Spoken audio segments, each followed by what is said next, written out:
Assalamualaikum warahmatullahi wabarakatuh.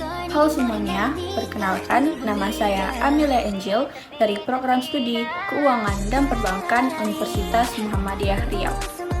Baiklah, pada video pembelajaran kali ini, izinkan saya untuk membahas materi yang berjudul tentang pertumbuhan ekonomi. Pertumbuhan ekonomi ialah sebuah proses dari perubahan kondisi perekonomian yang terjadi di suatu negara secara berkesinambungan untuk menuju keadaan yang dinilai lebih baik dan dalam jangka waktu tertentu. Biasanya bentuk perekonomian ialah dalam memproduksi barang dan jasa. Berikut ini cara menghitung pertumbuhan ekonomi di suatu negara. Periode yang dicari atau periode sekarang dikurang dengan periode dasar atau periode sebelumnya dibagi dengan periode dasar atau sebelumnya dikali dengan 100%. Materi yang pertama yaitu sumber-sumber pertumbuhan ekonomi, yaitu terbagi atas dua jenis, yaitu yang pertama dari segi permintaan agregat atau yang sering disebut dengan agregat demand. Yang kedua yaitu dari segi penawaran agregat atau yang sering disebut dengan agregat supply.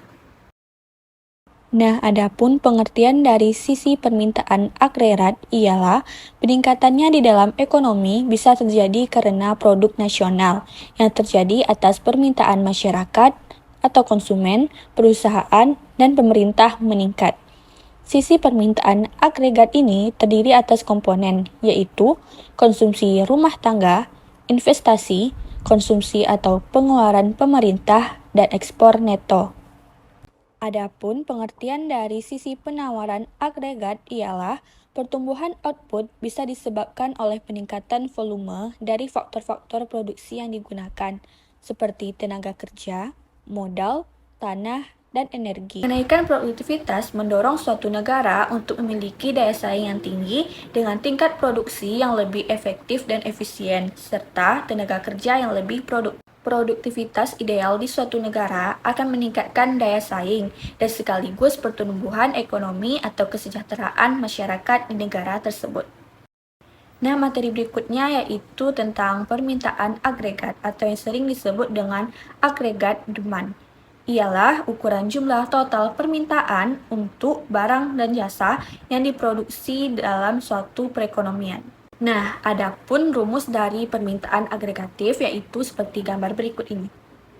Lanjut, adapun 4 komponen permintaan agregat. Yang pertama yaitu pengeluaran konsumsi, yang kedua pengeluaran pemerintah, yang ketiga pengeluaran investasi, dan yang keempat yaitu ekspor neto.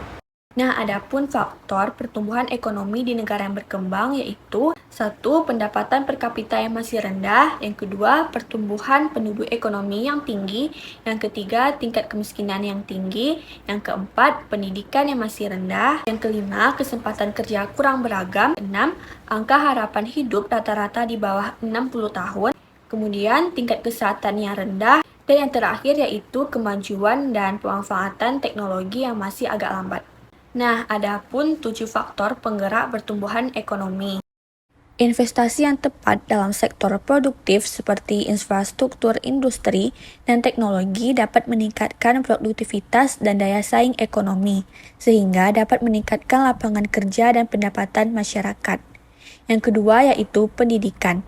Pendidikan yang baik dan berkualitas akan memberikan sumber daya manusia yang kompeten dan siap berkontribusi dalam peningkatan produktivitas ekonomi. Yang ketiga yaitu kebijakan fiskal. Kebijakan fiskal yang tepat dapat membantu memperluas akses pendapatan dan peluang kerja bagi masyarakat yang miskin. Yang keempat, pertumbuhan sektor real. Pertumbuhan yang stabil dalam sektor real seperti pertanian, perdagangan, barang dan jasa dapat memberikan lapangan kerja dan pendapatan yang stabil bagi masyarakat.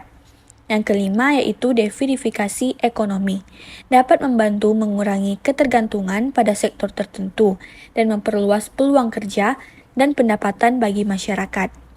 Yang keenam yaitu akses ke pasar dan sumber daya. Memberikan akses yang adil dan merata ke pasar dan sumber daya dapat membantu masyarakat miskin untuk memanfaatkan peluang ekonomi dan meningkatkan pendapatannya. Dan yang terakhir yaitu kebijakan fiskal, seperti bantuan sosial dan program perlindungan sosial dapat membantu mengatasi masalah kemiskinan dan memperluas akses pendapatan bagi masyarakat miskin. Nah, adapun peran pemerintah dalam pertumbuhan ekonomi yaitu terdiri dari 3 fungsi. Yang pertama yaitu fungsi stabilisasi, yang kedua fungsi alokasi, dan yang ketiga yaitu fungsi distribusi. Yang pertama yaitu fungsi stabilisasi. Ialah fungsi pemerintah dalam menciptakan kestabilitas ekonomi, sosial, politik, hukum, pertahanan, dan keamanan. Yang kedua yaitu fungsi alokasi.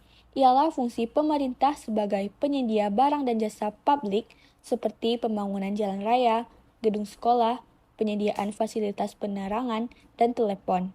Dan yang terakhir yaitu fungsi distribusi. Ialah fungsi pemerintah dalam pemerataan atau distribusi pendapatan masyarakat. Nah, adapun materi berikutnya yaitu strategi pertumbuhan ekonomi. Ialah suatu rencana atau aksi yang dilakukan oleh pemerintah untuk mempercepat pertumbuhan ekonomi dan mensejahterakan masyarakat. Nah, berikut ini ada beberapa strategi yang dapat diterapkan oleh pemerintah. Yang pertama yaitu peningkatan investasi, yang kedua diversifikasi ekonomi, yang ketiga peningkatan akses ke pendidikan dan pelatihan, fasilitasi akses ke pasar dan sumber daya manusia, yang kelima kebijakan fiskal yang tepat, yang keenam peningkatan sektor real, dan yang terakhir mendukung peningkatan ekspor. Lanjut, materi berikutnya yaitu percepatan pertumbuhan ekonomi. Adapun 3 komponen dasar yang diperlukan dalam perekonomian suatu bangsa. Yang pertama, meningkatnya secara terus-menerus persediaan barang. Yang kedua, penggunaan teknologi yang secara luas dan efisien. Ketiga, yaitu teknologi maju sebagai faktor utama yang menentukan derajat pertumbuhan dalam menyediakan barang dan jasa yang diproduksi kepada masyarakat. Nah, materi yang terakhir yaitu aspek hubungan ekonomi internasional dalam pertumbuhan ekonomi.